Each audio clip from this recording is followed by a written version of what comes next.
আজকে কোনো বক্তব্য টক্তব্য দেব না, একটা গল্প বলবো। ছোট গল্পটা থেকে আমি শিক্ষক দিবসে তোমাদেরকে কি বলতে চাচ্ছি তুমি বুঝতে পারবে। দেখো, প্রাচীনকালে একটা রাজা ছিল, খুব লোভী রাজা। রাজার নাম ছিল রাজা মিডাস। রাজা মিডাস খুব লোভী মানুষ ছিলেন এবং তিনি তার যে সাম্রাজ্য ছিল সেই সাম্রাজ্য থেকে তিনি সাম্রাজ্যের আনাচে কানাচে যেখানে খুশি যত সোনা দানা আছে সব তিনি এনে তার যে সিংহাসন ছিল তার পাশে একটা গোপন ঘর ছিল, তিনি সেখানে রাখতেন। এবং রাজা এত লোভী ছিল, সাম্রাজ্যের কারো কাছে যদি সোনা থাকতো এবং উনি জানতেন যে সোনা দানা রয়েছে, উনি সেগুলোকে জোরপূর্বক কেড়ে নিয়ে এসে তার তার ওই গুপ্ত যে ঘর ছিল সেখানে রেখে দিতেন। তো রাজা মিডাসের সোনা দানার উপরে লোভ ছিল। সৈন্যবাহিনীদের বলা ছিল যে আশেপাশের কোনো ছোট ছোট রাজ্য দখল করে সেখান থেকে সোনা আনতে হবে। এটা ছিল তার একটা অত্যন্ত লোভ। এবং তিনি কি করতেন, প্রতিদিন সকালবেলা যখন তিনি সিংহাসনে এসে বসতেন সাম্রাজ্য পরিচালনা করবার জন্য, প্রাথমিক অবস্থায় তিনি ওই মন্ত্রী শান্ত্রীদের সমস্ত নির্দেশ দেওয়ার পরে সবাই যখন চলে যেতেন, রাজা মিডাস কি করতেন, আস্তে আস্তে আস্তে আস্তে সবার অলক্ষ্যে গোপনে ওই ঘরে প্রবেশ করতেন যেখানে তিনি সব সোনাদানা রেখে দিয়েছেন। তো এরকম ভাবে গিয়ে ওই সব সোনাদানায় গিয়ে হাতটা দিয়ে চুমুকে সব ঢেকে ঢেকে এসে আবার দরজাটা লাগিয়ে তিনি আবার কাজে লেগে পড়তেন, আবার সিংহাসনে এসে বসতেন বা তার কাজ করতেন।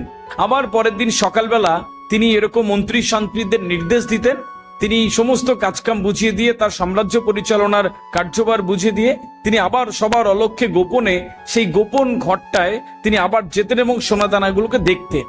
এরকম একদিন সকালবেলা তিনি যখন তার মন্ত্রীদের সমস্ত কাজকাম বুঝিয়ে দিয়ে চলে যেতে বললেন এবং তিনি ওই গোপন যে সোনাদানা ভর্তি যে ঘরটা রয়েছে সেই ঘরটাতে তিনি ঢুকলেন।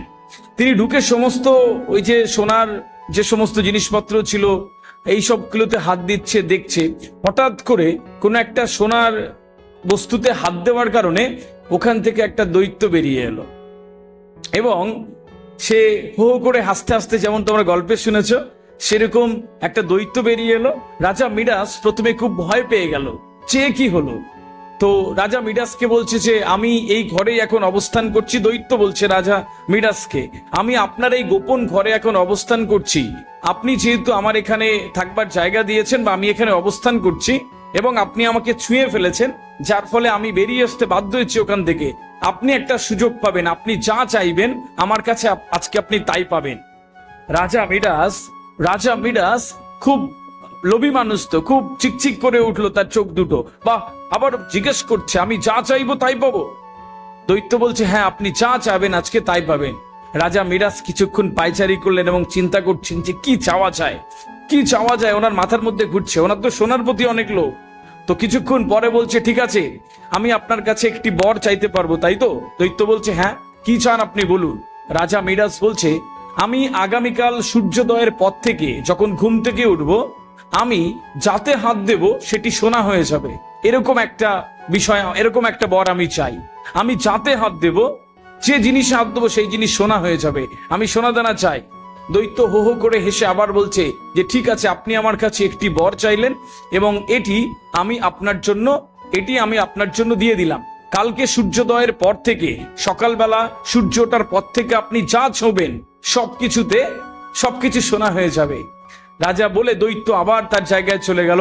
রাজা মিডাস খুব খুশি, দরজায় তালা লাগিয়ে এসে তার সময় কাটে না, সন্ধে হয় না, রাত হয় না, সূর্যোদয় হয় না, শুধু পায়চারি করে। রাতে ঘুমাতে গেছে, খাটে শুয়ে রয়েছে, কিন্তু ঘুম আসে না। উঠে উঠে জানলা দিয়ে ওই দেখে যে সূর্য উঠছে কিনা, কোনোভাবে সূর্য ওঠে না। সময় যান, 1 মিনিট মনে হচ্ছে 1 দিন, 1 ঘন্টা মনে হচ্ছে 30 দিন, এরকম ভাবে। তো ধীরে ধীরে ধীরে ধীরে রাত পার হয়ে যখন সূর্যোদয় হলো, তখন রাজা মিডাসের খুশি আর ধরে না। রাজা মিডাস কি করলো, যে সূর্যোদয় যেই হলো রেডি ফেডি হয়ে বাইরে চলে এলেন। বাইরে এসে তিনি লনে ঘোরাফেরা করছেন আর ভাবছেন এবার আমি ছোঁয়া শুরু করব, সব সোনা হয়ে যাবে। তিনি যে লনে এসে বসে চা খেতেন, সেখানে একটা মূর্তি ছিল। সেই মূর্তিতে গিয়ে তিনি যখন হাত দিলেন, দেখা গেল সত্যি সত্যি সোনা হয়ে গেল। রাজা মিডাসের খুশি ধরে না, তাই তো পুরো মূর্তি একটা সোনা। রাজা মিডাস খুশি। রাজা মিডাস কিছুক্ষণ পরে হাঁটতে হাঁটতে তার যে চেয়ার টেবিল গুলো ছিল সেখানে হাত দিয়েছে, যে বসবে যে চেয়ারটাতে ধরে চেয়ারটাতে হাত দিয়েছে, চেয়ার সোনা হয়ে গেছে। রাজা মিরাজ অত্যন্ত খুশি, বাগানে গেছে, একটা গাছে হাত দিয়েছে, সে গাছটা সোনা হয়ে গেছে, সোনায় সোনা চারিদিকে। মিডাসের খুশি ধরে না, রাজা মিডাসের খুশি ধরে না। আর এরপরে তিনি কি করলেন, এবার সকালবেলা তার জন্য ব্রেকফাস্ট এলো, চা টোস্ট যা কিছু এলো। রাজা মিডাস কি করলেন, এবার ওই সোনার চেয়ারে বসে চা খাবেন বলে এবার বসলেন। কিন্তু যখন চায়ের কাপ হাতে দিলেন, দেখা গেল চায়ের কাপ সহ চা সোনা হয়ে গেল। এই প্রথম রাজা মিডাসের একটু খারাপ লাগলো, যা এখন কি খাবো, সব তো সোনা হয়ে গেল। যা খুব মনটা খারাপ করে তিনি বসে আছেন। অন্য একটা খাবারের থালা এলো, যে এবার তিনি ব্রেকফাস্ট করে নেবেন এবং সাম্রাজ্যের কাজে বসবেন সিংহাসনে। এখন যখন খাবারের থালা এলো, সে খাবে বলেই সোনার চেয়ারে বসলো, আর ওই খাবারের থালায় হাত দিয়েছে, আর খাবারের থালা সোনা হয়ে গেছে। রাজা মিডাসের আরেকটু মন খারাপ হলো, এই কি হচ্ছে এটা। কিছুক্ষণ পরে রাজা মিডাস কি করলো, যে তার যে ছোট মেয়ে ছিল, সে দৌড়ে চলে এসলো পাপা পাপা করতে করতে। রাজা মিডাস যখন তাকে জড়িয়ে ধরলো আদর করবে বলে, যেই ছুঁয়েছে, ছোট মেয়েটা সোনা হয়ে গেল, সোনার মূর্তি তৈরি হয়ে গেল। রাজা মিডাসের মন খারাপ আর ধরে না, এবার পাগলের মতন হয়ে যাচ্ছে। ঘরে গিয়ে তার আরেকটি সন্তানকে ছুঁয়েছে, সে সন্তান সোনা হয়ে গেছে। মাথা খারাপ। সেনাপতি এসছে, সেনাপতির গায়ে রাজা যখন হাত দিয়েছে, তখন সোনা হয়ে গেছে সেনাপতিও। ব্যাস, এবার সাম্রাজ্যকে চালাবে, সব সোনা হয়ে যাচ্ছে। রাজা মিডাসের অত্যন্ত মন খারাপ। এ কি হচ্ছে, যা ছুচ্ছি তাই সোনা হয়ে যাচ্ছে, এখন আমি খাবো কি, আমার খিদে পেয়েছে, আমার কলিজার টুকরার সন্তান সে সোনা হয়ে গেছে, আমি বাঁচবো কি করে। এখন রাজা মিডাসের অত্যন্ত মন খারাপ।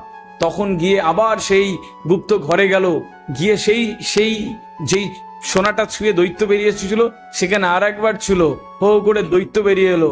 দৈত্য যখন বেরিয়ে এসে বসলো, রাজামশাই আপনি যা চেয়েছেন আমি তাই দিলাম, আবার আমাকে আপনি কেন তলব করলেন, আমি তো কিন্তু শান্তিতে থাকতে চাই, তার জন্য আমি আপনাকে একটা বর দিয়েছিলাম। তখন রাজা মিডাস বলছেন যে আমি ওই বর চাই না, ওই বর আপনি ফেরত নিন, এই সোনাদানা আমি আর চাই না, আমার কলিজার টুকরা সন্তানকে ফেরত দিন আপনি।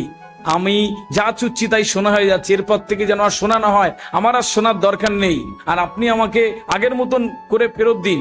আর আমার এই গুপ্ত ঘরে যত সোনা দানা আছে সব আমি সাম্রাজ্যের বিভিন্ন মানুষের মধ্যে বিলিয়ে দেবো, আমাকে শুধুমাত্র আগের অবস্থায় ফিরিয়ে দিন।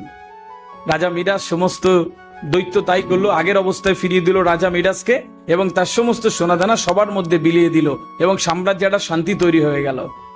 বিষয়টা হচ্ছে, মোরাল অফ দ্য স্টোরি বোধহয় তোমাদের বলে দিতে হবে না, যে লোভ, রাজা মিডাস ছিল অত্যন্ত লোভী। এই লোভ করার কারণে তার জীবনে এরকম বড় একটা সমস্যা আসলো। আমরা প্রত্যেকেই আজকে এই শিক্ষক দিবসে এইটুকু প্রমিস করবো, আমরা প্রত্যেকেই আজকে এইটুকু প্রমিস করব, জীবনে লোভী হবে না। একটা কথা শুনে রাখবে, প্রত্যেকেই কানের মধ্যে ঢুকিয়ে নাও, যখন সহজে অনেক কিছু আসবে ভাববো এটাতে সমস্যা আছে, যখন সহজে অনেক কিছু পেয়ে যাবে ভাববো এটাতে সমস্যা আছে। সহজে আসা জিনিস ভালো হয় না, মাথায় রেখে দিও, সহজে আসা জিনিস ভালো হয় না, আর ভালো জিনিস সহজে আসে না। সুতরাং পরিশ্রম করে সুন্দর সৎ থেকে এই জীবনে শ্রেষ্ঠ মানুষে তুমি পরিবর্তন হবে। আমি বিশ্বাস করি যে তুমি চাইলে সেটুকু পারো। সবাই ভালো থাকবেন। আসসালামু আলাইকুম।